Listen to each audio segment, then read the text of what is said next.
안녕하세요. 메타투자자문 한승호 과장입니다. 오늘은 여러분들에게 투자자로서 기사를 보는 방법에 대해서 말씀을 드리려고 하는데요. 여러분들도 매일 쏟아지는 기사들 중 한두 개를 읽으면서 여러분만의 가치 판단으로 그 내용을 보실 겁니다.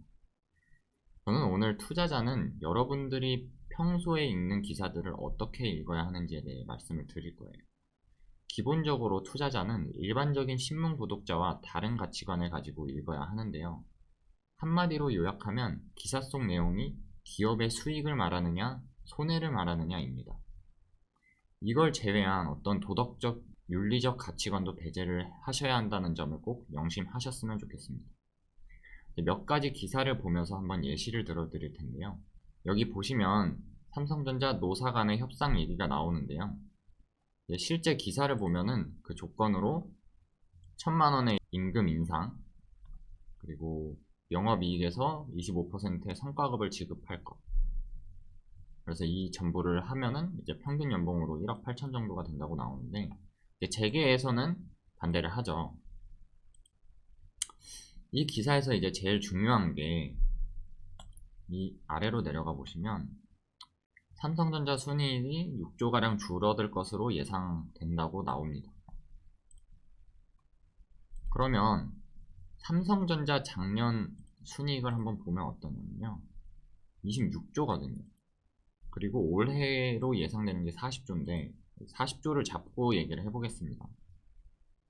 여기서 6조를 날리면 어떻게 되냐면 순이익에서 15%가 날아가는 거거든요. 그러면 이론적으로는 주가도 15%가 날아간다는 뜻이 됩니다. 거기다가 배당금 같은 경우에는 순이익에서 주는 거기 때문에 배당금 자체도 내려갈 가능성이 크죠. 또 여기 보면은 이제 이 사람들이 요구한 것 중에 자사주에 관련된 내용도 있어요. 그러면은 사실 이 내용은 필요가 없어지는 거죠. 왜냐면 임금 인상을 받으면서 자신들이 주가를 내렸기 때문에 자사주를 받는 것 자체도 무의미해집니다. 그러다 보니까 이제 바로 결렬됐다는 얘기가 나왔습니다. 이 부분에서 말씀드리고 싶은 게 뭐냐면 투자자로서 제일 중요한 게 재계든 노동계든 어느 쪽에 편도 들지 않는 게 중요하거든요. 정확히는 회사를 보유하려는 여러분이 주주의 입장에서 생각을 하셔야 된다는 거예요. 이 경우에는 주주들한테 너무 안 좋은 조건이었죠. 이걸 하는 순간에 바로 주가가 떨어질 게 예상이 되니까. 그래서 바로 결렬이 된 거고요. 이번에는 다른 뉴스로 이제 애플 같은 경우에 가격이 비싼 걸로 이제 굉장히 비판을 많이 받는데, 사실 이런 비판 같은 경우에는 주주들 입장에선 굉장히 좋은 비판이에요. 굉장히 좋은 비판이고, 그 이유는 잘 팔리는 제품이 가격까지 비싸고 이익이 많이 남으면 이게 소비자한테는 불만이지만 주주의 입장에선 주가 상승 요인으로 작용을 하거든요. 그래서 오히려 호재입니다. 실제로 애플이 세계 시가총액 1위인 이유이기도 해요. 이제 그런 요소가 하나가 더 있는데, 여기 보면은 기능은 별거 없는데 삼성보다 20만원 더 비싸다는 얘기를 하죠. 사실 이 기능이 별거 없다는 게 뭐 진위 여부를 차치하고서 이제 이 기사가 맞다는 전제하에 얘기를 하면은, 만약 애플워치가 이 상태에서 더 많이 팔리면 애플의 입장에서는 큰 노력 없이 돈을 더 벌게 된다는 걸 의미하는 거죠. 이 기사 헤드라인만 보고 얘기를 하면. 그러면 주주 입장에서는 회사가 최소 비용으로 최대 효과를 누렸다는 것을 어느 정도 직감할 수 있습니다. 그래서 이런 것도 사실 어떻게 보면은 호재라고 보는 게 맞아요. 이런 비판 기사도 다 똑같습니다.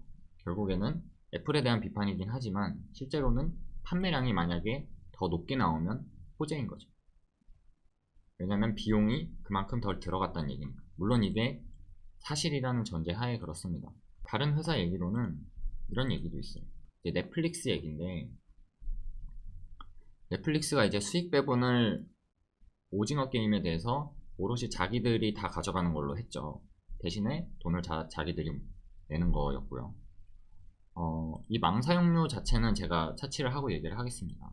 이 부분은 다른 얘기여서 수익 배분 얘기를 이제 더 해보면, 아무리 오징어 게임이 흥행을 해도 제작사가 받게 되는 추가 수익이 더 없습니다. 현재로서는.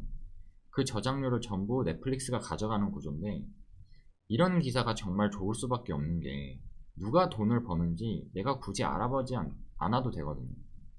그냥 넷플릭스가 돈을 너무 많이 번다고 비판하면서 알려주는 거죠. 비판의 논조가 이제 자기 자신한테 이제 감정적으로 싫을 수는 있어도, 기본적으로 넷플릭스가 돈을 많이 번다는 사실을 알려주는 거기 때문에 투자자 입장에서는 훨씬 더 읽기 쉽고 더 이 흐름을 파악하는 데 도움이 됩니다.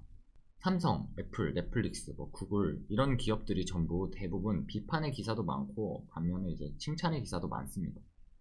이제 이런 기사를 읽으실 때 보통 노동자의 입장에서 혹은 소비자의 입장에서 그리고 자국의 이익 입장에서 많이들 판단하시게 되죠.